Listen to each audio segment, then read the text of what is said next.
সকালের নাস্তায় ছিল হচ্ছে মজাদার সেমাই আর হচ্ছে রুটি, দুপুরে হচ্ছে নাম না জানা এক সামুদ্রিক মাছ, নাম না আমি জানি না এর জন্য। আসসালামু আলাইকুম, সবাই কেমন আছেন? আশা করি সবাই ভালো আছেন। আলহামদুলিল্লাহ আমিও অনেক ভালো আছি। সকালবেলা উঠলেই যেমন একটা চিন্তা থাকে যে রুটি কী দিয়ে খাবে, তাই আমি হচ্ছে আগের দিন হচ্ছে 1 লিটার দুধ রেখে দিয়েছিলাম। এই দুধ দিয়ে আজকে সেমাই রান্না করব।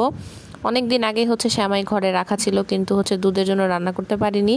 তো হচ্ছে এখানে কিছু কিশমিশ দিয়ে দিলাম। আমাদের ঘরে না কিশমিশটা এইভাবে দিলে কেউ খেতে পছন্দ করে না, কিন্তু আমার কাছে তো খুবই ভালো লাগে কিশমিশ। দুধটার মধ্যে দিয়ে কিশমিশ দিয়ে ভালো করে হচ্ছে একটু জাল করে নিব বলক আসা পর্যন্ত। এরপর হচ্ছে গিয়ে হচ্ছে এখানে চিনি আর সামান্য পরিমাণ লবণ দিব। মিষ্টি জিনিসে হচ্ছে আমি হচ্ছে একটু লবণ খেতে পছন্দ করি, অনেকে হয়তো পছন্দ করে না। তো যাই হোক, সকালবেলা না ঘুম থেকে একদমই উঠতে ইচ্ছে করতেছিল না। আমি তো সকালবেলা উঠে ব্রাশটা হাতে নিয়ে যেই বসছি চেয়ারের মধ্যে, ওইখানে না ঘুমাই গেছিলাম। পরে হচ্ছে 4-5 মিনিট পরে উঠে দেখি চোখ লেগে গেছে, আমি ওইখানেই ঘুমাই রইছি। তো হচ্ছে মাঝে মাঝে ইচ্ছা করে না যে সকালবেলা উঠে হচ্ছে রান্না করি, কিছু বানাই করি। খুব আলসামো লাগে যে বিছনার মধ্যে শুয়ে ঘুম দেই। সকালের ঘুমটা কিন্তু আমাদের এইরকম এত হচ্ছে ঘুম টানে যে বিছনা থেকে উঠতে ইচ্ছা করে না, কিন্তু কিছু করার নাই। বাড়ির বউ আর হচ্ছে বউদের কাজ তো হচ্ছে নাস্তা বানানো, সব করা, রান্না বান্না। তার উপর হচ্ছে আদানের আব্বু অনেক সকালে চলে যায়, তো এত সকালে উঠে হচ্ছে নাস্তা যদি না খেয়ে যায় তাহলে হচ্ছে এই বেচারা বাহিরেও আর কিছু খাবে না। আমি জানি এমনি তো দুপুরে হচ্ছে বাহিরে খায়, আর টিফিন নেওয়ার কথা বলে তো ভুলেও টিফিন নিবে না। সে চায় না একটা ব্যাগও হাতে করে নিতে, তার হাতে করে কোনো কিছু নিতে ভালোই লাগে না। সে এরকম একটা মানুষ আর কি, কিছু নিবে না, সব কিছু তার ভেজাল লাগে।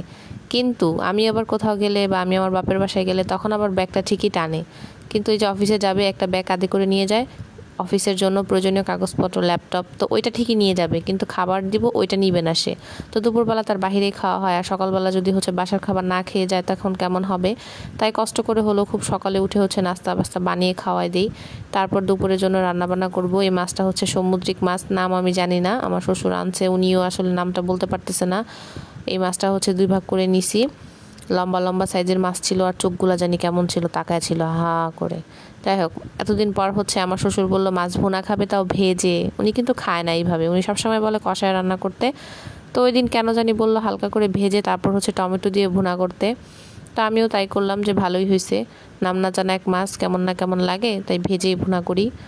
তাই একটু ভালো করে ভেজে নিচ্ছিলাম তেলে দিয়ে।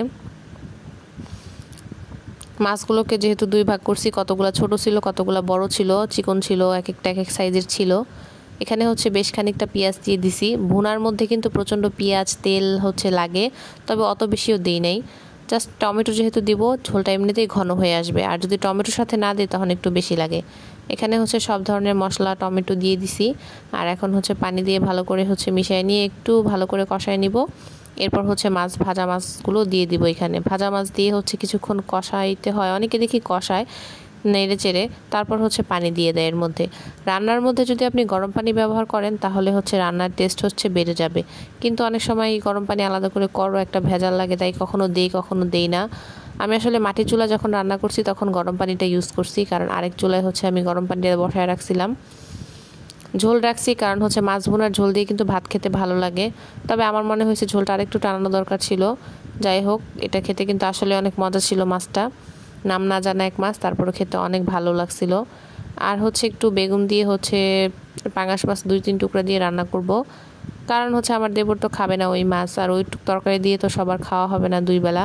তো আজকে হচ্ছে এই যে বেগুন আর হচ্ছে ওই তরকারিটাই রান্না করছি। সবসময় এত এত রান্না করতে কেন জানি ভালো লাগে না, তবে আগে অনেক বেশি রান্না করতাম, অনেক অনেক পদ হতো, কিন্তু এখন হচ্ছে এত এত পদ নাই, এত এত রান্না নাই। এটাই আসলে ভালো, হিসাব করে চলা উচিত। হিসাব করে চললে মানুষ জীবনে কিছু করতে পারে, না হলে হচ্ছে কিছুই করতে পারে না। আর এখানে হচ্ছে একটু ঝোল দিয়ে দিচ্ছিলাম, আর বেগুনগুলো হচ্ছে সাদা বেগুন। তো আজকে ভালো থাকবেন সবাই, সুস্থ থাকবেন।